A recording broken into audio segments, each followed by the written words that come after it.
오늘 주시는 하나님의 말씀은 사무엘하 20장 19절의 말씀입니다. 나는 이스라엘의 화평하고 충성대장 중 하나이거늘 당신이 이스라엘 가운데 어머니 같은 성을 멸하고자 하시는도다. 어찌하여 당신이 여호와의 기업을 삼키고자 하시나이까 하니. 오늘 본문 이 사무엘하 16장을 보면 이 세바의 반란군이 요압의 진압군에 의해 쫓겨 이스라엘 땅 북동쪽 맨 끝에 위치한 성인 이 아벨 벳마아가 성까지 도망가게 된 상황을 기록하고 있습니다. 어찌 보면 이 세바의 반란군이 북동쪽 끝자락에 있는 곳까지 갔다라는 것은 갈 때까지 간 것입니다.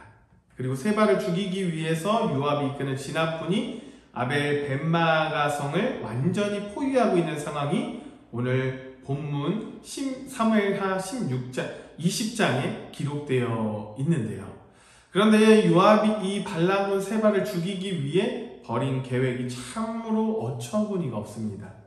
어떤 계획이냐면 요압의 진압군은 이 세바를 죽이기 위해 지금 포위하고 있는 이 아벨성을 허물고 이 성에 사는 모든 거민을 죽이고자 계획을 세웁니다. 이런 계획은 어처구니 없는 계획이 아닙니까? 진압군인 요압이나 반란군인 세바나 이 두 사람 모두 아벨성을 놓고 어처구니 없는 일을 벌이고 있는 것입니다. 요압과 세바는 둘 다 자신의 힘을 의지하고 과시하며 목표한 바를 이루고자 물불을 가리지 않는 존재라는 것을 알 수 있는 내용이죠. 다시 말해서 목표한 바를 이루고자 많은 사람이 목숨을 잃어도 신경 쓰지 않는 그런 사람들이라는 것입니다. 쉽게 진압하기 위해서 아벨성 주민을 죽음으로 몰아넣으려는 요압의 악한 마음이나 또 아벨성 주민들이 죽지 않기 위해서 자신이 그냥 요압 장군 앞에 나가서 그들의 죽음을 막을 수 있는 상황인데도 무시하는 세바의 악한 마음이나 둘 다 자신을 위해서 아벨성 주민을 이용하려는 두 사람 모두 저는 악한 사람이라고 생각을 합니다. 중요한 것은 이때 아벨성의 한 지혜로운 여인이 중재자로 나섭니다. 오늘 소개된 이 지혜로운 여인은 성경에 이름도 기록되어 있지 않아요. 이런 여인이 굉장히 중요한 역할을 합니다. 성 안의 주민들은 성을 에워싼 그 요압의 엄청난 군대를 보고 두려워 떨기만 하고 있었습니다. 그런데 이 지혜로운 여인은 나서서 지혜롭게 문제를 해결하는 것이죠. 요압을 불러 세바를 내주고자 이야기할 때 이 여인은 자신의 목숨이 가장 위태로울 수 있다는 것을 알고 있었을 것입니다.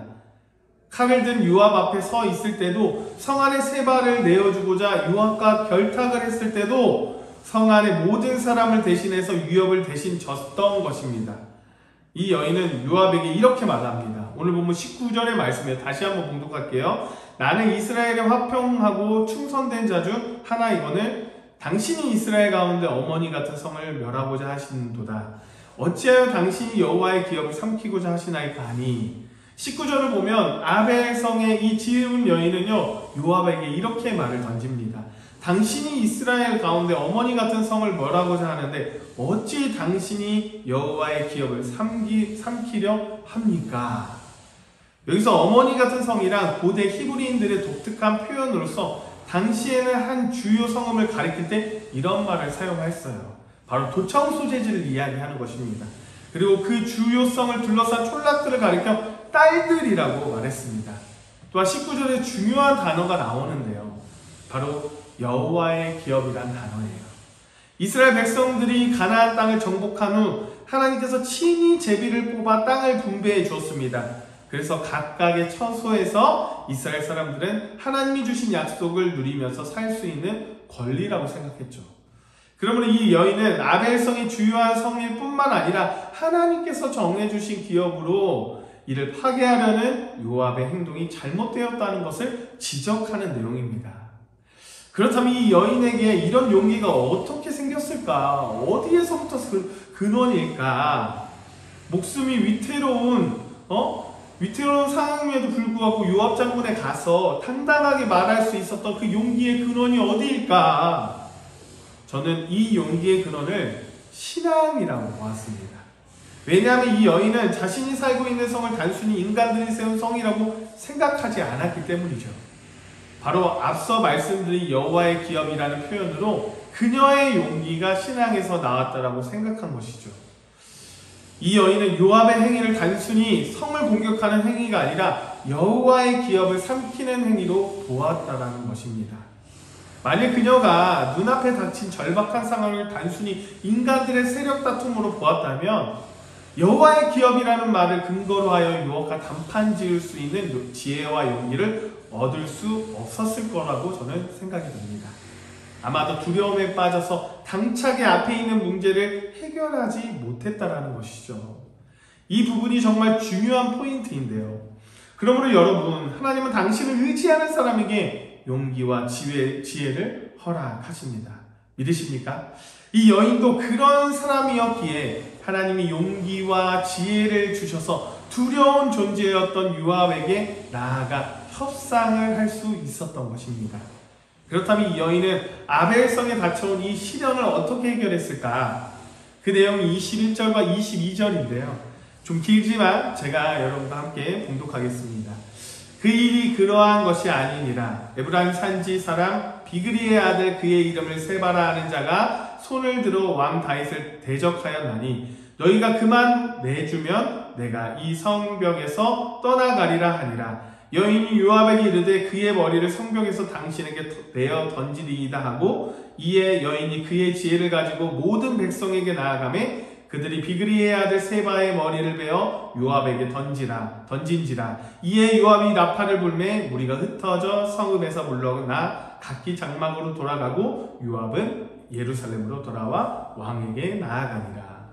21절과 22절의 말씀을 보면 그 조건이 세바라는 자를 요압에게 넘겨주는 조건입니다. 그래서 이 여인은 어떻게 세바라는 자를 넘겨주냐면 성 안에 있는 백성들에게 권고하여 그를 찾아내고 그 목을 베어 요압에게 가져다 줍니다. 이후 세바의 목을 받은 요압은 성에서 철수하게 되고 성읍이 평안을 되찾게 됩니다. 여러분, 우리에게 이 사건이 주는 의미가 무엇일까요? 여인 한 사람 때문에 아벨성에 있는 공동체가 평안을 얻게 되었습니다. 이 여인 한 사람의 지혜롭고 용기 있는 행동이요 아벨성에 있는 사람들을 살리는 일이 되었고 불필요한 싸움을 막는 일이 되었습니다. 하지만 이 과정에서 분명 자신의 목숨이 위태로울 만한 행동들도 수반되었죠. 그럼에도 불구하고 하나님이 그녀에게 주시는 지혜, 은사가 공동체를 이롭게 하는데 사용되었던 것입니다. 이것은 우리에게 분명히 있을 만한, 우리 삶에서도 분명히 있을 만한 일입니다. 우리가 이런 생각을 할 필요가 있습니다. 나의 생각이 하나님이 사랑하는 이 공동체의 유익을 가져다 주는지, 하나님이 내게 말씀하신 대로 공동체를 섬기고 아끼는 마음이 있는지, 하나님을 위한 생각인지 나를 위한 생각인지 우리가 우리 자신을 돌아보기를 원합니다.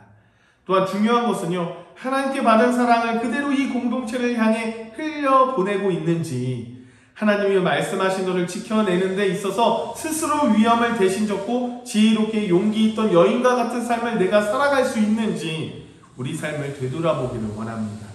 우리는 얼마나 이 공동체를 사랑하고 있습니까, 여러분? 모두 우리 영생교회의 공동체를 사랑하여 이 공동체가 이 지역 가운데 선한 영향력을 나타내며 사역하는 그런 공동체가 되기를 소망합니다. 오늘도 우리에게 주신 그 사명을 다시금 생각하여 용기 있게 지혜롭게 하나님의 말씀을 따라 살아가는 거룩한 복된 날이 되기를 간절히 소망합니다. 기도하겠습니다. 사랑이 충만하신 하나님 아버지, 하루의 첫 시간을 주님께 드리며 예배하게 하심을 너무나도 감사합니다. 오늘 한 여인을 보면서 하나님이 주시는 은사가 어떻게 사용되어야 할지 생각해 봅니다.